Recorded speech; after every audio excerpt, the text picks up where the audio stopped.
গম্ভীরের আলিঙ্গন নিয়ে মুখ খুললেন বিরাট। আমার আচরণে অনেকেরই পছন্দ হয়নি।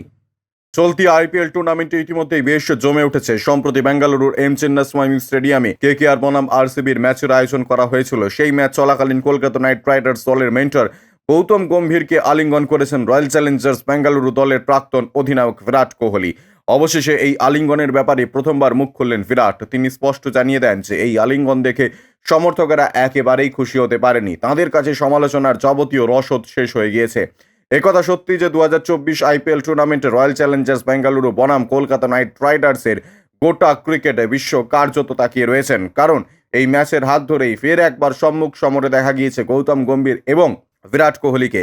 আইপিএল টুর্নামেন্টে ভারতের এই দুই তারকা ক্রিকেটারের মধ্যে যে আহিনকুল সম্পর্ক রয়েছে তা সকলের অজানা নয়। গত বছর রয়্যাল চ্যালেঞ্জার্স বেঙ্গালুরু বনাম লখনৌ সুপার জায়ান্টসের ম্যাচেও দুজনের মধ্যে ব্যাপক ঝামেলা হতে দেখা গিয়েছিল।